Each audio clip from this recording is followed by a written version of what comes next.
What's going on, everybody? RJ Ochoa here from SB Nation's bloggingtheboys.com. Hope all is well wherever you are. Hope you're happy, safe, healthy, and that your weekend is off to a good start. Today is Friday, September 19th, 2025, and the Dallas Cowboys play 2 days from now. We've got college football on Saturday. We got big time baseball happening. My Houston Astros starting the biggest series of the season against the Seattle Mariners on Friday night. I know I'm not saying anything you don't know, but this is the best time of year. There's stuff happening everywhere, no matter where you look, whatever sport it is all incredible. It is all awesome. But ultimately, we all obviously care the most about the Dallas Cowboys. And I'm here each and every single day talking about the Cowboys, live shows, videos, all sorts of stuff. So make sure you like the video, subscribe to the channel. If you like hanging out with me on social media, you can do so. I'm on X, Instagram, and Threads at RJ Ochoa. TikTok, RJ.Ochoa. My Facebook page is really popping off. I know a lot of you are on the book. So if you are over there, make sure to search for RJ Ochoa, like it. The links to all of these things are down in the description below if that's a lot easier for you. I had some issues with this video last week, actually, if I'm being completely and totally honest with you. A little bit of how the sausage gets made stuff around here. Final Thoughts is a series I do before each and every single Dallas Cowboys game, and maybe you were looking for it last week. I did not have it because I had a specific window to record it before I had to go pick my son up from school, and I recorded it. Everything was great, and then in the immediate aftermath of uploading it and whatnot, the entire thing was blurry and pixelated. And I heard from some of you, one of our videos this week had like 2 minutes of that at the very beginning. So I've reached out to the technological powers that be to hope that that doesn't happen again. But hopefully that is not happening right now as I'm recording this, because if it is, no one will ever see or hear these words. So that just kind of is what it is. But it's Friday and it's time for Final Thoughts. We did have our Madden simulation drop on the channel earlier on Friday morning. So if you want to go check that out, Cowboys Bears obviously in Chicago, you can do that. And the last video to drop for Sunday game day will be Dallas Cowboys in Espanol, where I offer 3 predictions for the game. Obviously, the entire video is in Spanish. Still a work in progress, but I'm having a lot of fun with it. Then I'll be here on Sunday, well, whatever it'll be, like 6:30, 7 p.m. Central Standard Time for our live post-game show. So I look forward to hanging out with you then. Let's kick off Final Thoughts with a graphic. Shout out to my friends at StatHead and Pro Football Reference. What you're looking at right here is every time over the last 20 years, not counting this year, obviously, that the Dallas Cowboys have won at least 2 of their first 3 games. And you're looking at 16 seasons across 20 years, 2005 through 2024. Dallas did not win at least 2 of their first 3 last year. So again, you're talking about, we spent some time last week noting that the Cowboys have really never started 0-2 to begin a season. They have technically only 7 times, shout out Monica Geller, in franchise history, but recent history, and this is why the drought and all that stuff kind of gets silly when you talk about it. This is a pretty successful team in the regular season. I fully am with you with regards to the playoffs. You're talking about 16 out of 20 instances over the last 20 years specifically. That felt like a nice number to cut it off at. 16 of the last 20 years, the Cowboys have won at least 2 of their first 3. And as you can see, sometimes they've even gone undefeated through the first 3 games of their season. And you can see here the postseason, there are 16 teams represented, and 8 of them, half of them, have gone on to make the playoffs. Now, I should note, if you look here at the 4th team on your list, 2019, that team was 3-0 and missed the playoffs in 2019. It's a very difficult thing to do, but they found a way. I should also note in 2008, that team was 3-0 and missed the playoffs. So getting to 2-1 on Sunday for the Cowboys isn't a promise towards getting to the playoffs, because as noted, you can be even better than that and still miss out. But as you can see, 8 of the last 16 teams for the Cowboys to start their season off with at least 2 wins out of their first 3 games has a 50% chance of making the playoffs. Those aren't great odds, but they're pretty good. And you certainly want that, which is part of what underscores how important this game is. And I think if we really think about it, if we really unpack it, the reason this game is so big is because we're still trying to figure out and prove to ourselves who the Cowboys are. Are they a team that is going to have defenses walk all over them each and every single week? Are they a team that's going to get better? Is the offense really going to be the straw that stirs the drink every single time? I talked about this with Aaron Lemming when I sat down with him to preview the game at large.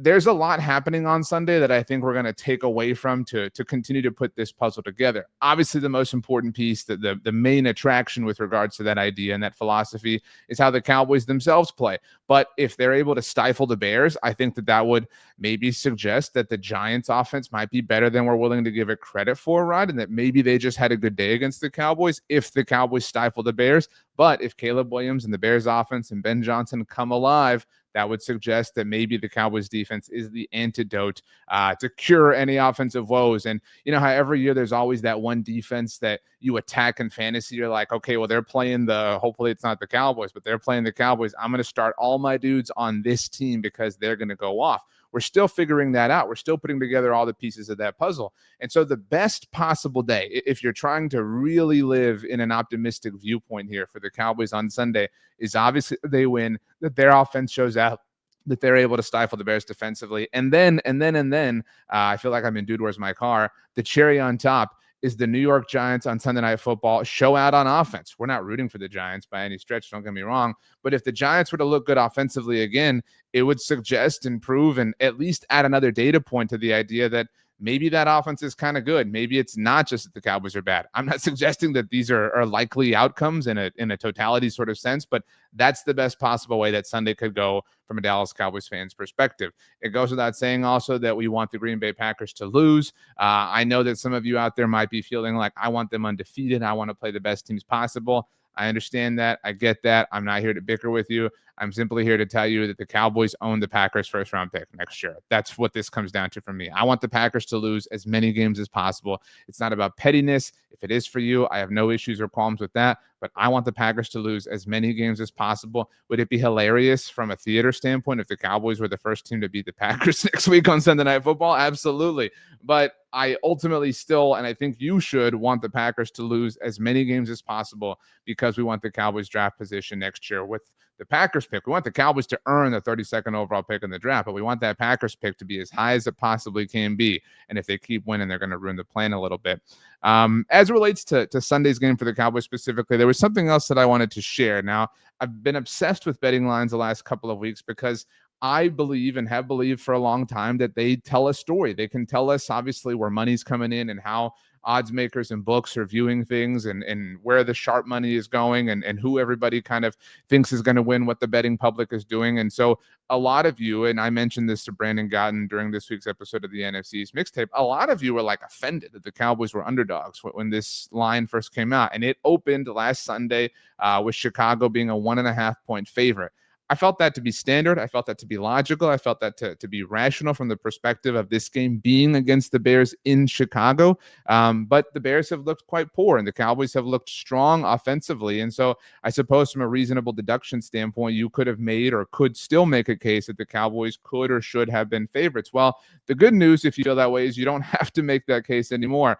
As of Friday morning and Friday afternoon when I'm doing this, the Cowboys have now moved to 1.5 point favorites. All right. Now, you may feel like this is inconsequential. You may feel like, oh, so what? No big deal. That's a big move. I mean, that's a 3-point swing from one direction to the other because the Cowboys are 1.5 point dogs. Now they're 1.5 point favorites. This is FanDuel Sportsbook for what it's worth. They may be different at a different sportsbook, your preferred betting option. But you were talking about a Cowboys team that has now swung 3 points or 3 points that have been swung in their favor. Again, some of that could be the money coming in. Some of that could be injuries, the Jalen Johnson injury and whatnot. But to me, that is massive. And this is a Cowboys team that we've had a lot of questions about for a long time, obviously stemming and dating back to last year. But they are now officially a favorite on the road. They were favorites last week. The Cowboys were against the New York Giants. They did not cover, at least based on FanDuel's odds ahead of the Giants game. But they are a road favorite, and they are a road favorite against a team that people had a lot of optimism about just 2 weeks ago. So this is representative of a Cowboys team that is starting to garner a little bit of public respect. My last kind of thought about this, and I was talking to a friend about it on Friday when I was eating lunch. Ben Johnson is amazing, and I'm not here to say anything dramatic or silly, so please don't think that. But I do think that this could be the game, at least it should be the game, if the following things happen. And the following things are all pretty practical. But if the Cowboys go to Chicago and beat the Bears and their offense looks sound, their offense looks legitimate, pick the way you want to describe that, this should be the game where Brian Schottenheimer starts to pick up a little bit more national love and attention. And I think that it would be interesting that it would happen against Ben Johnson specifically. I'm not here to say anything ill about Ben Johnson. I think he's undertaking a very, very large project with regards to the Bears. But as it relates to Brian Schottenheimer, and I've said this in the past about the Cowboys in the Mike McCarthy era, I think we can fully and totally and absolutely should give Dak Prescott his flowers. He's playing incredible, and that's been the case for well before 2025. But we cannot sit here if the Cowboys play well and beat the Bears and show lots of offensive success and just attribute it to Dak Prescott. Again, Dak deserves his credit. I'm not here to take away from it. But at a certain point, we can't, from a national standpoint, I don't put any of us in this boat here, but people can't sit there and say, well, Dak sucks and the head coach sucks and the offensive play caller sucks. That can't all be true. This was always my point with Mike McCarthy. The Cowboys were one of the best offenses in the NFL in 2023 when McCarthy was calling plays. If the quarterback sucks and the head coach sucks and the wide receiver sucks or whoever, that cannot all be true. Something has to be driving that boat. Something has to be the propelling force. So even if you don't want to give credit to Brian Schottenheimer in a hypothetical world where Dallas wins and impresses offensively on Sunday in Chicago, then you better believe that Dak Prescott is absolutely one of the best quarterbacks and one of the best offensive manipulators in the entire NFL because he's powering through a head coach that you in that hypothetical don't believe in. So this is a game that I think we really draw some hard conclusions from. It's a third game. The sample size grows even more. And if it goes well for the Cowboys, as we obviously hope it does, then I think we'll be able to draw some pretty strong assertions from it all. But yeah, I didn't mean that to be passionate. I didn't mean that to be intense or antagonistic. It just kind of came out that way. But please know that I was coming from a pure and calm place. I haven't had an afternoon coffee yet either, so it wasn't coming from a worked up place, on either end. But yeah, I'm excited. I'm pumped. I hate noon games as far as what I do. I love the opportunity to sit and chat with my buddy Scott Hansen and watch at least a little bit of red zone if the Cowboys are playing in the 3:00 window. And so we've got that going on this week. You get the noon window to kind of watch and jump around and see all your fantasy players. I hope yours got off to a strong start on Thursday Night Football, and I hope you win your games. I hope you win your bets or your daily fantasies, whatever you got going on. I hope it's wonderful and amazing, and I hope that everything you do and touch between now and Sunday's Dallas Cowboys game is incredible. Those are my final thoughts, and who am I? I'm RJ Ochoa. You can hang out with me on social media, X, Instagram, Threads at RJ Ochoa. TikTok is RJ.Ochoa. Go like my Facebook page. If you are on any one of these places absorbing any kind of content, I promise you I am there talking about the Dallas Cowboys, and I would love it if you were my friend in that particular place. The links to each and every one of these platforms, my accounts on them are down below in the description.